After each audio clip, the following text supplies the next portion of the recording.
제주항공 여객기 참사 이후 사고 원인을 규명하기 위한 조사가 진행되고 있는데요. 최근에 국내 항공사 중에 제주항공의 정비로 인한 지연이 가장 많았던 것으로 나타났습니다. 이따금 기자의 보도입니다. 지난해 전년 대비 145.4% 급증한 1조 7,240억 원의 매출을 기록한 제주항공. 일본과 괌, 사이판과 필리핀 등 노선에서는 국적 항공사 가운데 수송 실적 1위를 달성하기도 했습니다. 매출과 함께 정비를 이유로 지연된 경우도 국내 항공사 중에 가장 많은 것으로 나타났습니다.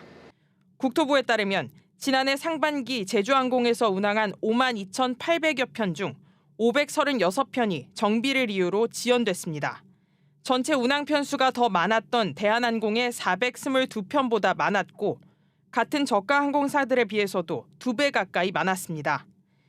이처럼 제주항공의 지연 건수가 급증하기 시작한 건 지난 2023년부터 코로나19가 끝나고 월 평균 항공기 운항 시간이 크게 늘어나면서 같은 기간 정비 지연 건수도 63건에서 943건으로 급증했습니다.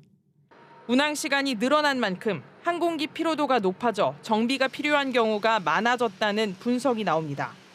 자체 정비의 능력이 부족하기 때문에 중정비 같은 경우는 해외 시설에 의존하고 있는 편입니다. 정비 소요는 많아지고 비행 시간도 많아지기 때문에 정비로 인한 지연, 결항 등이 많은 것이 사실입니다.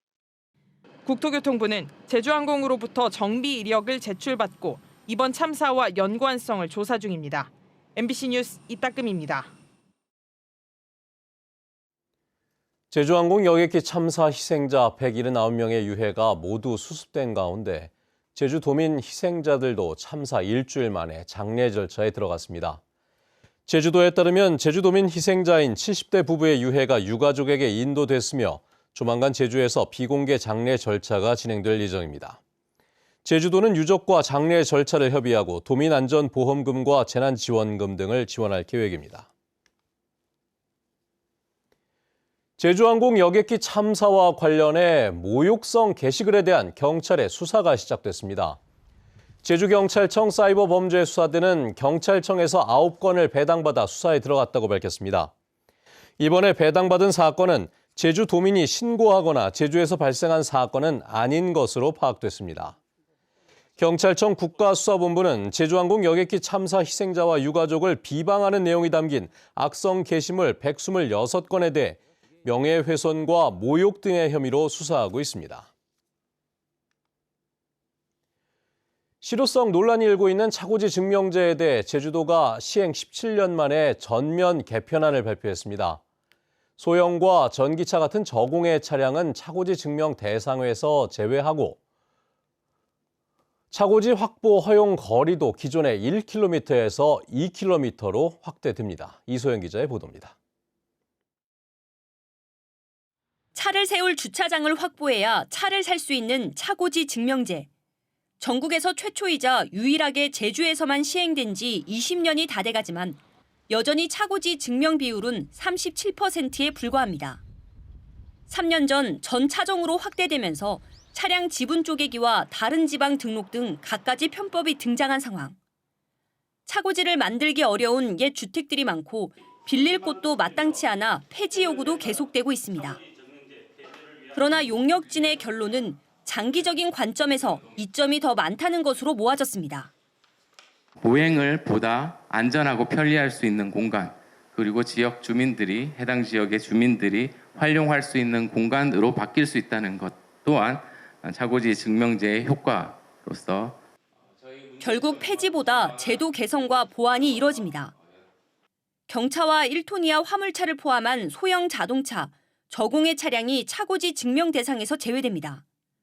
또 다자녀 가정, 기초생활수급자, 차상위 계층, 장애 정도가 심한 장애인 또는 보호자 소유의 자동차도 면제됩니다. 차고지 확보 허용 거리는 기존 1km에서 2km로 확대하고 임대차 계약도 기간 제한을 폐지해 실제 사용 기간만큼 계약이 가능해집니다. 도민의 현실적 어려움을 반영하면서도 차고지 증명제의 근본 취지를 구현하는 데 역점을 뒀고요.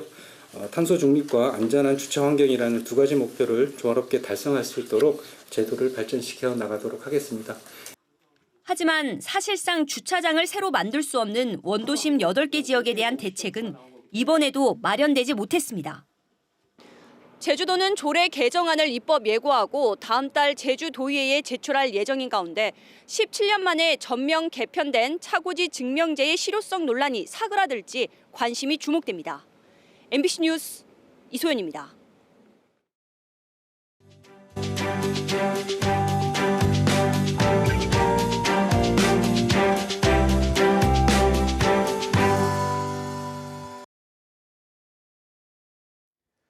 석탄을 이용해 세계 최초로 산업혁명을 했던 영국이 지금은 바람과 햇빛을 이용해 새로운 산업혁명을 추진하고 있습니다. 재생에너지를 늘려 경제도 살리고 탄소 중립도 이루겠다는 구상인데요. 제주 MBC는 방송기자연합회와 함께 영국을 현지 취재하고 재생에너지를 확대하기 위한 대안을 모색하는 신년 기획 뉴스를 마련했습니다. 첫 순서로 부유식 해상풍력 발전에 집중하고 있는 영국 스코틀랜드의 사례를 영상 취재 기자로 현지를 다녀온 손세호 기자가 전해드립니다. 영국 런던에서 북동쪽으로 650km 떨어진 스코틀랜드 에버딘. 인구 48만 명의 이곳은 영국 재생에너지 산업의 핵심 축으로 떠올랐습니다. 바람이 풍부해 해상풍력 발전단지가 빠르게 늘고 있기 때문입니다. 영국 정부는 에버딘과 스코틀랜드를 중심으로 북해의 해상풍력 단지를 계속 늘리고 있습니다. 2030년까지 원자력 발전소 50개에 해당하는 50기가와트를 건설할 계획입니다. 현재 풍력 발전 용량 14.7기가와트보다 3배 더 늘리는 것이 목표입니다.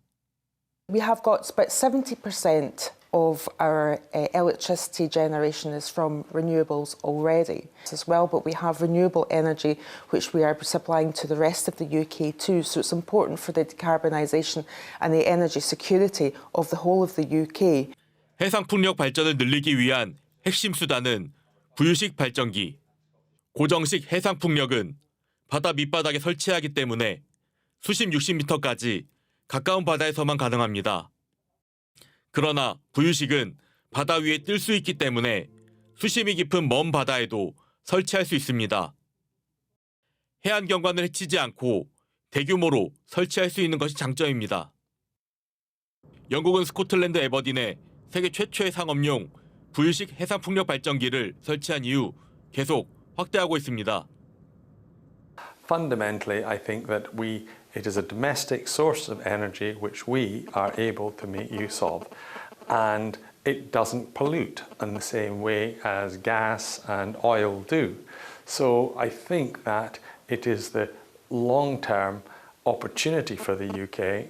영국은 지난해 9월 마지막 석탄 발전소를 폐쇄했습니다. 2050년 탄소 중립을 실현하겠다는 영국 정부의 강력한 정책 의지를 보여주는 결정이었습니다. 석탄을 이용해 세계 최초의 산업혁명을 했던 영국이 지금은 재생에너지로 새로운 산업혁명을 추진하고 있습니다. 영국의 재생에너지 분야 경제성장률은 지난해 9%를 기록했고 지금까지 131조 원의 부가가치와 새로운 일자리 76만 개를 창출했습니다. 영국은 기후위기도 해결하고 동시에 경제도 살리는 유력한 대안으로 재생에너지를 빠르게 확산하고 있습니다. MBC 뉴스 손세호입니다.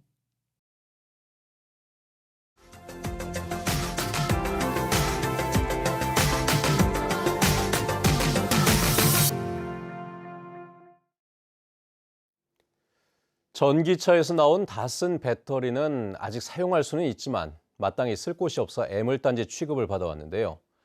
이런 배터리로 일반 버스 승강장을 스마트 승강장으로 바꾸는 사업을 진행해 시민들의 호응을 이끌어낸 한 지자체가 아예 해당 기술을 특허로 등록했습니다. 이다은 기자입니다.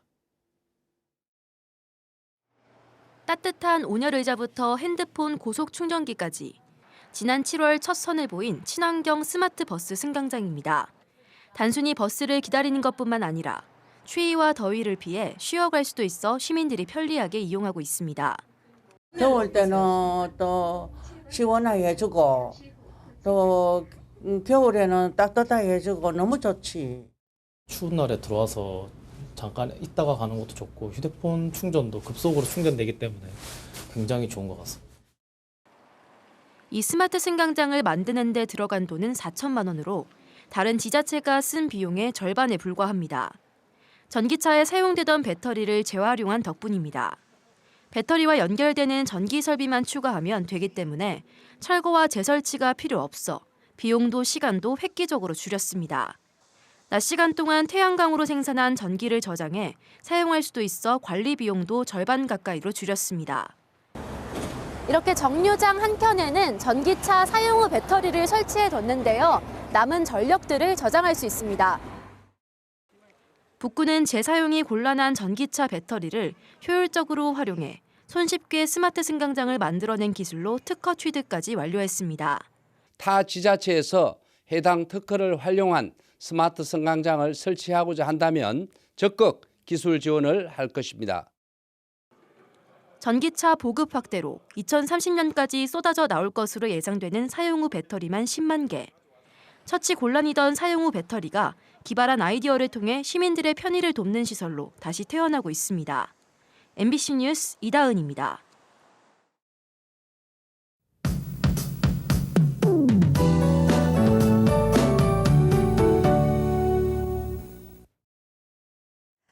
강한 찬 공기의 영향으로 산간 지역에 많은 눈이 내리고 있습니다.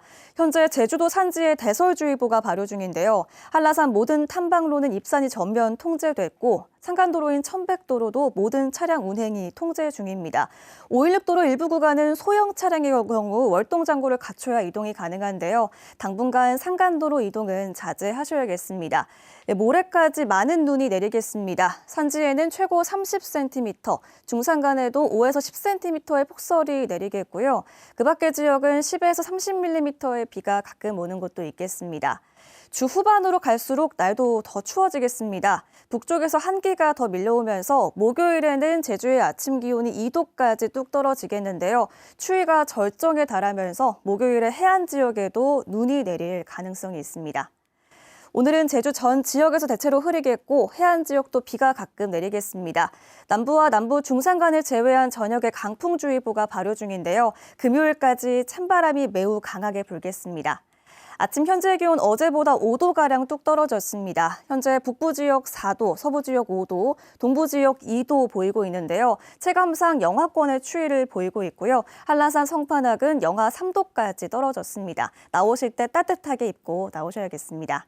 한낮 최고 기온은 북부 지역 9도, 서부와 동부 지역 8도 예상되고 산지 성판악은 1도 안팎에 그치겠습니다.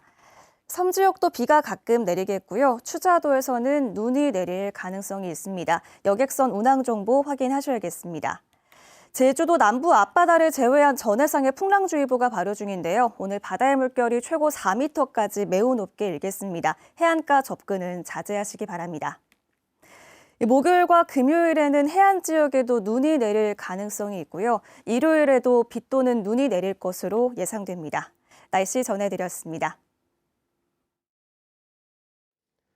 대학생들을 위한 1,000원의 아침밥 지원 사업이 당초 계획보다 2달 빠르게 시행됩니다.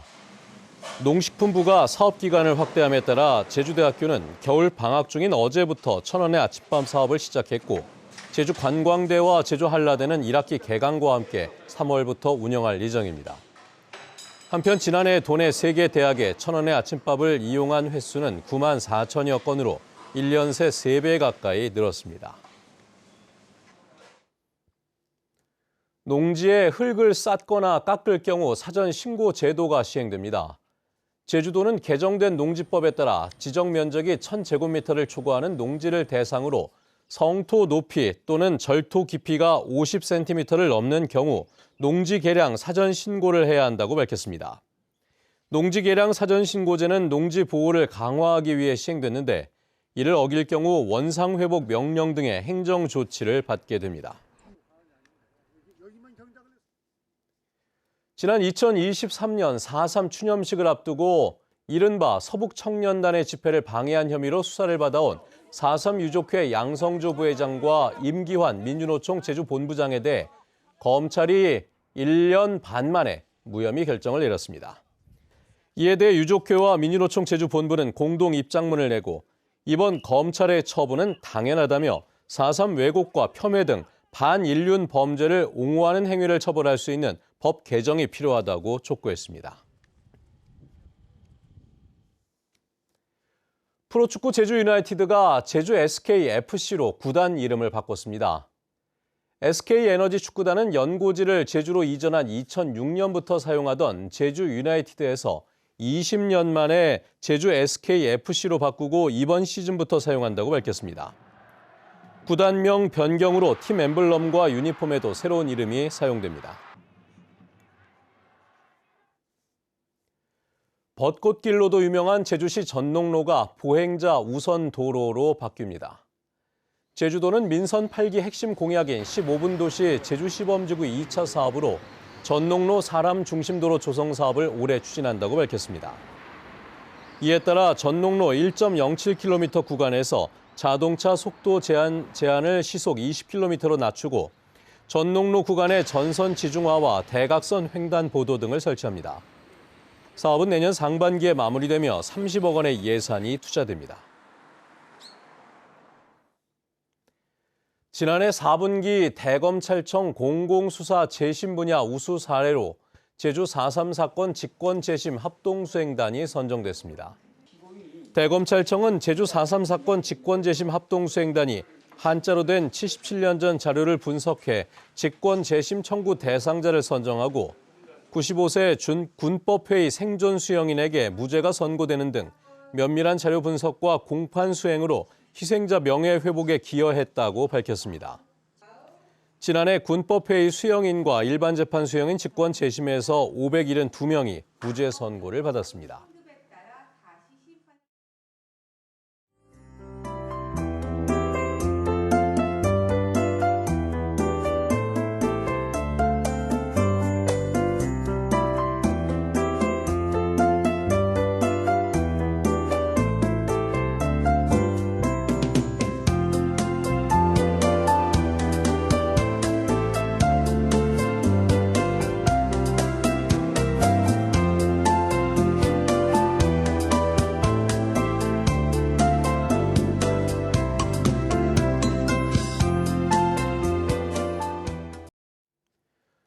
네, 뉴스투데이 제주를 마칩니다. 시청해주신 여러분 고맙습니다.